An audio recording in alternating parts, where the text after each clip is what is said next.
Okay, and today I am speaking to Mark Perl. Mark is an international speaker, an author and an expert trainer in business networking skills and how to use LinkedIn for business growth.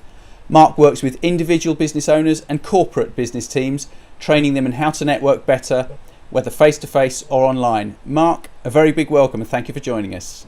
Tony, thanks for the invitation. Lovely to be with you today. Excellent. So what we're going to be talking about today with Mark is business networking, why it's so important and why it is an essential skill for successful business owners. So Mark, my first question to you is, why is attending business networking events so important for businesses and for business growth in particular? Well, I think that it's fair to say that if we look at most small business, we find that 80% of a small business's client base is within a 30-mile radius of their postal code. Sure. So business goes locally, and it's important, therefore, to be involved locally with the businesses in your area. I think for all business owners, marketing leads on to the sales, and you can't do better marketing than business networking. I think it's fair to say, particularly amongst social media, particularly what we've seen with advocacy, people are less inclined to believe what you say about yourself, so they're less inclined to believe your marketing, your advertising brochures, or anything else that you're putting out there, and they're more inclined to believe what people are saying about you. So your strategy for success must include visibility, and if you don't go, people won't be able to get to know you, and if they don't get to know you, they won't have good things to say about you. So it really is essential to be visible and to be involved. So really it's important to sort of blend the online with the offline. It's no good just saying here's a load of testimonials and what have you. You need to get in, meet your local business community and your potential customers. Absolutely. I mean, testimonials are a wonderful thing. Recommendations on LinkedIn are very powerful things to have for you, but it's absolutely essential for people to generate recommendations that they actually get to know you. And online networking is a critical part of networking. So you have networking face-to-face at events, which requires a certain set of skills, and you have networking online on business networking platforms like LinkedIn, which have another set of similar skills. But I would always say that it doesn't matter how far you go with online networking, you've always got to meet somebody face-to-face. You've got to look them in the eye, you've got to press the flesh, you've got to shake their hand. Definitely. And engage with them, and that is the thing that is going to take any relationship to the next level. So if people do say, if you do hear people saying, you know, that they don't think that spending their own sort of valuable time after hours maybe at a business networking event, if they say it doesn't work, you know, why do you think that is? Look, I think it's very common that, I'm sure you've had it yourself as well, where you're walking back to the car after 3 hours at an event and you're wondering to yourself, what was that all about? Did I get value out of it? Did I come away with anything? Yeah. You know, was that a waste of my time? But I think that's something that we all do. I think that what we need to do is we need to take a look at all of the positives instead of taking a look at the negatives. If your networking is working for you and you get a new piece of business from it, how much is that worth to you? What is the annual value to you in your business? With hosting websites, what's the value of one client if you were to get that through your business networking? And beyond that, of course, because it's all about relationships, what would be the value not only of that one client, but if that one client was so happy that he gave you a referral? So you start to look at all the positives. If I can review what I'm doing to make my networking more productive and more effective for me, what would the outcomes be of that? And I think if you can look at it from that point of view, then, you know, we as small business owners, we invest a huge amount of our personal time, a huge amount of our after hours time. People in corporates perhaps a little bit less, but even for someone in corporate, if they bring in a new piece of business or a new opportunity, that can secure their jobs, that can secure their bonuses, that can do a lot of things, you know, whether you're self-employed or employed. And I think it's about looking at all of the positives that networking can bring to you and your business, and then finding ways to be better at it so that you can get those positive results more consistently. So the two takeaways there then are really about the lifetime value of a customer. Don't just sort of look at the initial transaction value, but look at the sort of lifetime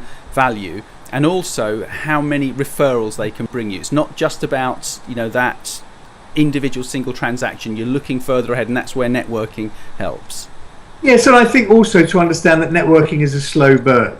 And, you know, it's very important that people understand that networking is not about selling. Yeah. Because that can ruin it for everybody. It's really about selling yourself and getting people to know you and like you and trust you.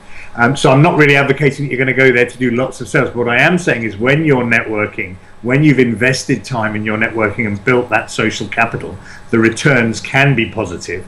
And what are the positive returns? New clients and new referrals. Well, I mean, that sort of touches actually on my next question, because I know that sometimes people say they can be a little bit uncomfortable at networking events. They feel a bit out of place. And what would you say to help them to get the most really out of these types of events? Well, what would I say to help them? The first thing I'd say, if that's the way, you know, if that resonates with anybody that's listening, is it's okay, you're normal. Right. I think there's a report that comes out annually from Stanford University. And it clearly shows that 80% of people self-diagnose as shy. So, you know, that could be a great icebreaker. You could walk up to someone that you don't even know and say, oh, I feel terrible at these things. You know, how are you feeling? And you'll probably find a kindred spirit there in the room. That's a good tip, that is. Yeah. I mean, it's honest. I mean, most people feel ill at ease in strange environments. Amongst people that they don't know well. So the first thing to say is it's not just you, right. And relax in the fact that, you know, it's normal to feel that way. Yeah. I think that for many people, you know, I have a question. If you were to go and see one of your top clients and you were going to do a presentation in relation to the products and services that you have, and you hadn't prepared, how would you feel?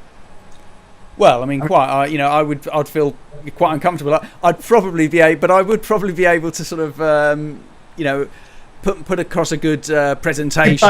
You'd have a go, wouldn't you? Really? Yeah, definitely. Wouldn't be the best you'd ever done, and you'd feel uncomfortable. Yeah.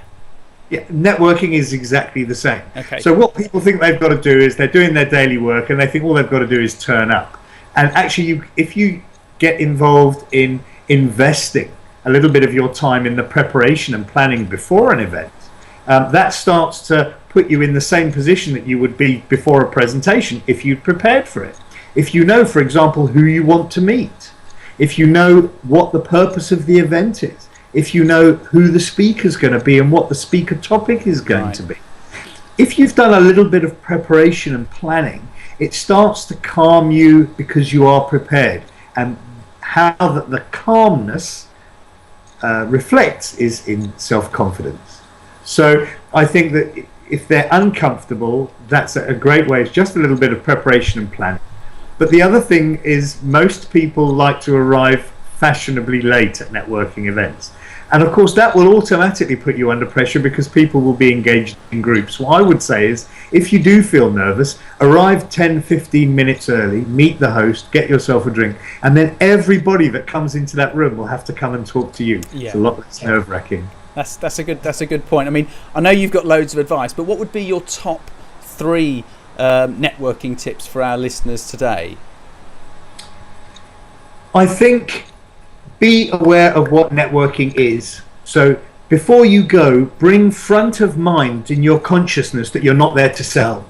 You're not there to sell products, services, you're there to sell yourself. You're there to build relationships. So if you find yourself doing any selling, or you find yourself, you know, doing too much talking, because you're only going to find opportunity if you're doing some listening, then it's just be aware of what you're doing and ensure all of your actions and reactions go towards that end goal.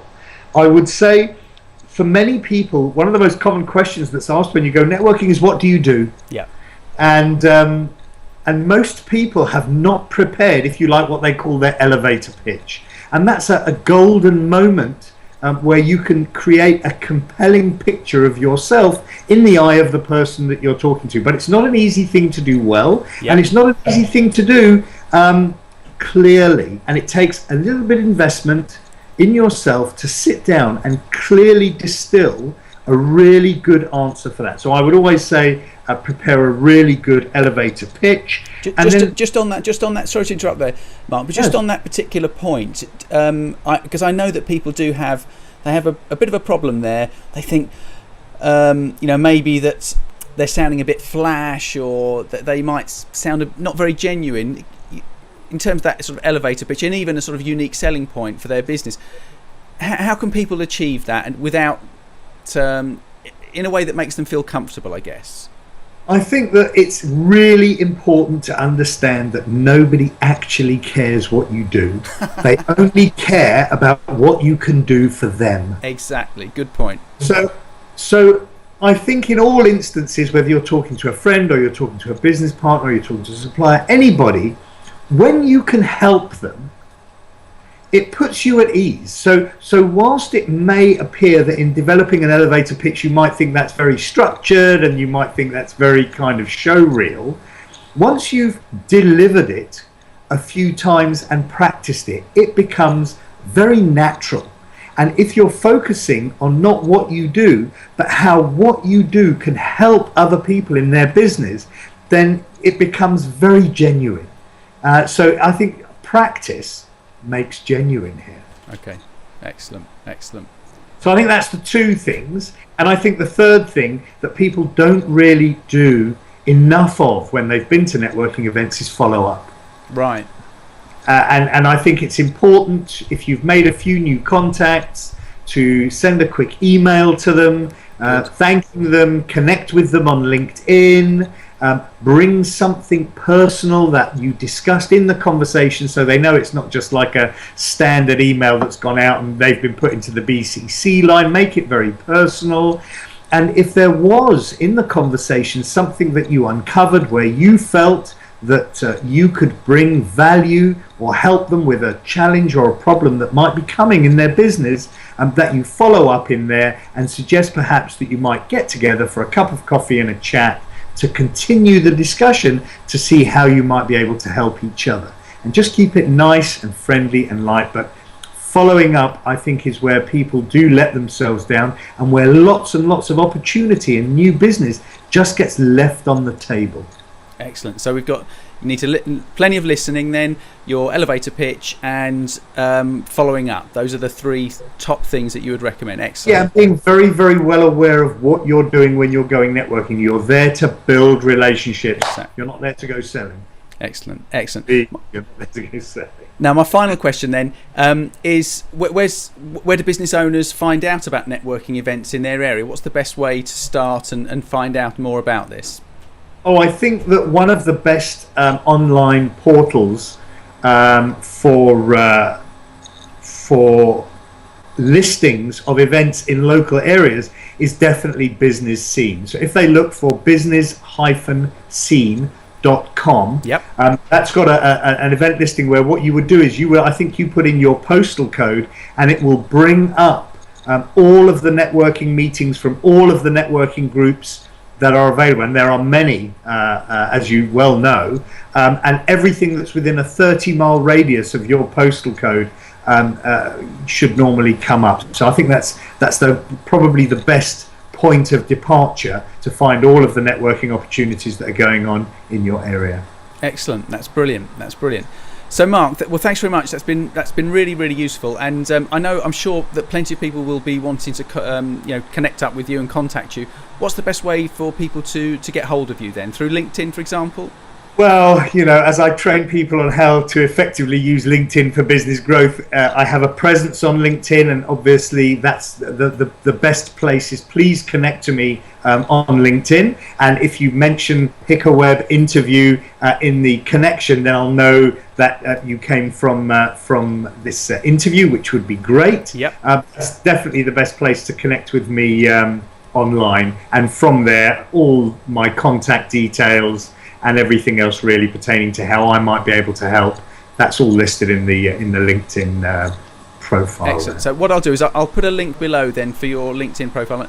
And as Mark says, if you just put Pick a Web Interview when you connect with Mark, then he'll know where you've come from. And I know that I've got a copy of your one of your books here. There it is. The Impeccable Host.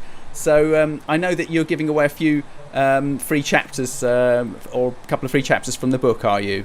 On your website. That kind of, as we said, know, like and trust. I think for most people today, it's, go to the website. It's impeccablehost.co.uk, and there what they can do is they can download some free chapters in the book, so they can really get a taster for the book. Yep. And if they feel that the skills and techniques in those taster chapters can help them with their business development and business growth and revenue generation, then feel free to to follow through it and get the whole book. But you're more than welcome to download 6 or 7 of the chapters and see if it resonates with you and see if it can add value to your business.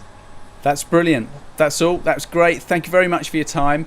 And as I say, if anyone's got any comments, do please put them below. Mark will be answering your questions, and so will I if there's anything relating to that. So as I say, we would encourage our listeners, do put your comments below. We do read them, and we will get back to you. It's a really, really important area for you. Okay, and thank you very much again for your time, Mark. Tony, it's been lovely spending some time chatting with you. Bye bye now. Bye bye then. All the best.